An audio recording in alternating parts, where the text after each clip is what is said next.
T management কোৰ্ছৰ ওপৰত মই video' বনোৱাৰ পাছত মোলৈ এটা কুৱেশ্যন আহিছে, কোনটো চেণ্টাৰত টি মেনেজমেণ্ট কোৰ্ছ কৰিলে ভাল হ'ব, মানে কোনটো চেণ্টাৰত কৰিলে ভাল। মানে কুৱেশ্যনটো এই দুটাৰ মাজত আছিলে, ডিব্ৰুগড় ইউনিভাৰ্চিটি আৰু টুকলাইৰ মাজত। এই দুটাৰ ভিতৰত কোনটোত কৰিলে প্ৰফিটত থাকিম বুলি, মানে ভাল হ'ব বুলি কুৱেশ্যনটো কৰিছিলে। তো আজি সেই কুৱেশ্যনটো এনচাৰ দিওঁ বুলি এই ভিডিঅ'টো আপোনালোকৰ বাবে লৈ আহিছোঁ। নমস্কাৰ, মই জিতু গগৈ, আপোনালোকে চাই আছে টিগৰাইচিছ ইউটিউব চেনেল। সকলোকে এই চেনেলটোলৈ স্বাগতম জনাইছোঁ। যদি সেই চেনেলটো নতুনকৈ আহিছে তেনেহ'লে চেনেলটো ছাবস্ক্ৰাইব কৰি ল'ব আৰু কাষতে থকা বেল আইকনটো বজাই ল'ব, কাৰণ এই চেনেলটোত এই টি ৰিলেটেড ভিডিঅ'সমূহে আপলোড দি থকা হয়। তো আপোনালোকে যদি টি ৰিলেটেড ভিডিঅ'সমূহ চাই থাকিব বিচাৰে তেনেহ'লে চেনেলটো ছাবস্ক্ৰাইব কৰি ল'ব। তো ঠিক আছে, বিশেষ বেছি কথা নকৈ আজি ভিডিঅ'টো আৰম্ভ কৰোঁ।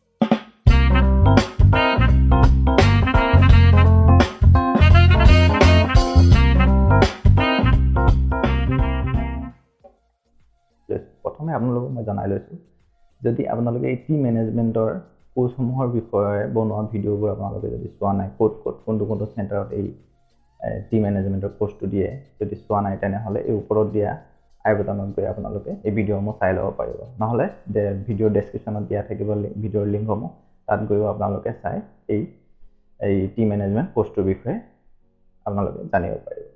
তো এতিয়া আমি ডাইৰেক্ট আহোঁ কুৱেশ্যনটোৰ ওপৰত। কুৱেশ্যনটো আছিল যে টুকলাইত কৰিলে ভাল হ'ব নে ডিব্ৰুগড় ইউনিভাৰ্চিটিত কৰিলে ভাল হ'ব। এতিয়া যদি এই দুইটা কোৰ্ছৰ মাজৰ সময়সীমাটো চোৱা যায় তেনেহ'লে ডিব্ৰুগড় ইউনিভাৰ্চিটিত কৰিলে আপোনালোকে 1 year কৰিব লাগিব, আৰু যদিহে টুকলাইত কৰে তেনেহ'লে 6 monthৰ কৰিব লাগিব। দেখিলে এই দুটাৰ মাজত এইটো ডিফাৰেঞ্চ বা সময়ৰ ডিফাৰেঞ্চ আছে। তাৰপাছত যদি আমি মানে খৰচাৰ ফালৰ পৰা চাওঁ, তো এই দুটাৰ মাজত খৰচা যদি চাওঁ, আমি টুকলাইত কৰিলে আমি 1,50,000 পে' কৰিব লাগে, কিন্তু যদি ডিব্ৰুগড় ইউনিভাৰ্চিটিত আমি কোৰ্ছটো লওঁ তেনেহ'লে 52,635 rupees দিব লাগে। কিন্তু ইয়াৰ মাজতে এটা আৰু ডিফাৰেঞ্চ আছে যে ফিজকেইটাৰ ওপৰত। মানে কি, আপুনি 1,50,000 দিছে যে টুকলাইত, আপোনাৰ সেই 1,50,000তে আপোনাৰ থকা খোৱা গোটেইখিনি ফেচিলিটি আপুনি 1,50,000তে পাব।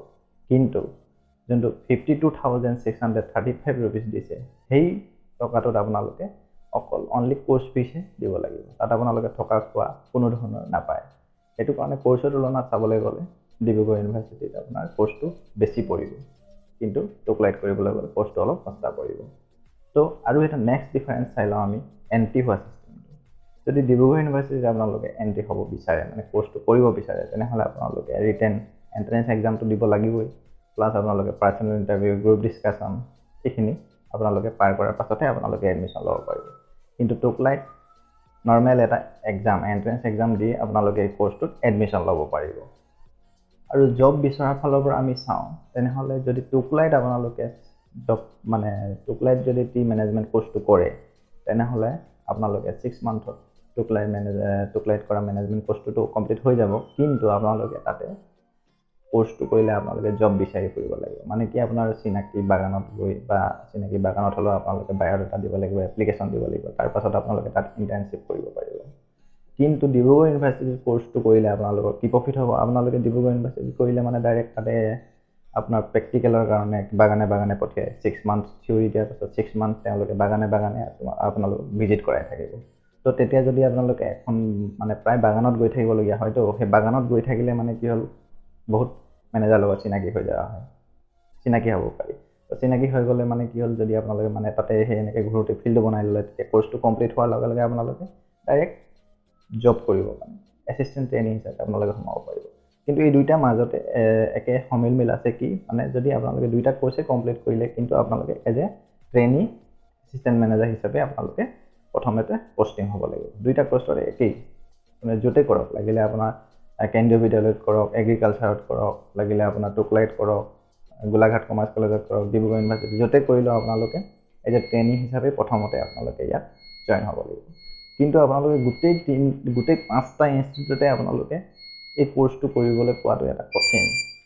এনেই ডাইৰেক্ট গৈ মানে আমি ধৰি লওক নৰ্মেল গ্ৰেজুৱেশ্যন বা হাই ছেকেণ্ডেৰী পাছ কৰাৰ পাছত এডমিশ্যন, হাই ছেকেণ্ডেৰী এডমিশ্যন, এনেকুৱা ধৰণে এডমিশ্যন ল'ব পৰা নাযায়।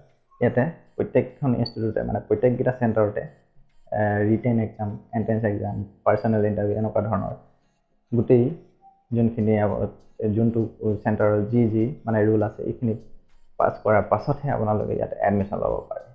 তো গোটেইকেইটাতে আপোনালোকে কৰিলে ছেম একেই জব পাব। সেইটো কাৰণে এই গোটেই কোৰ্চকেইটাৰ মাজত কোনো ধৰণৰ ডিফাৰেঞ্চ নাই। কিন্তু মোৰ পাৰ্চনেল ছাজেষ্ট থাকিব যোনটো চেণ্টাৰত আপোনালোকৰ ইণ্টাৰ্ণশ্বিপ দিয়ে সেই কলেজখনত আপোনালোকে ফাৰ্ষ্ট প্ৰিফাৰেঞ্চ দিয়ক, তাত আপোনালোকে ট্ৰাই কৰক চিটটো ল'ব পাৰে নেকি।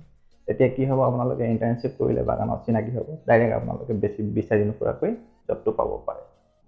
নিশ্চয় এই ডিফাৰেঞ্চখিনি আপোনালোকে জানি ধৰিব পাৰিছে যে কোনটোত কৰিলে আপোনালোকৰ ভাল হ'ব। আপোনালোকে এটাই চাওক যে য'তে চিট পায় ত'তে কৰি লওক, মুঠতে য'তে কৰিলেও আপোনালোকে এজ এ ট্ৰেইনিং হিচাপে য'তে হ'লেও চাকৰি পাবই, এইটোতো খাটাং। সেইটো কাৰণে আপোনালোকে ইয়াত ডিফাৰেঞ্চ বিচাৰি নাথাকিব, য'তে চিট পায় ত'তে আপোনালোকে এডমিশ্যন লৈ লওক। তো আজি এই গোটেই ভিডিঅ'টোৰ জৰিয়তে মই এইটোৱে ক'লোঁ যে আপোনালোকে য'তে চিট পাইছে ত'তে এডমিশ্যন কৰি লওক, ত'তেই মেনেজমেণ্ট কোৰ্চটো কৰি লওক, তাৰপাছত চাকৰি পিছত লাগিব। তো আজিৰ ভিডিঅ'টো ইমানেই আছিলে বন্ধুসকল। ভিডিঅ'টো চাই কেনে পালে জনাবলৈ নাপাহৰিব, আৰু যদিহে চেনেলটো নতুনকৈ আহিছে তেনেহ'লে চেনেলটো ছাবস্ক্ৰাইব কৰি ল'ব আৰু বন্ধুবৰ্গলৈ শ্বেয়াৰ কৰি দিব। আজিলৈ ইমানতে সামৰণি মাৰিছোঁ। Thank you. আকৌ এটা নতুন ভিডিঅ'ত লগ পোৱাৰ প্ৰতিশ্ৰুতিৰে বাই বাই।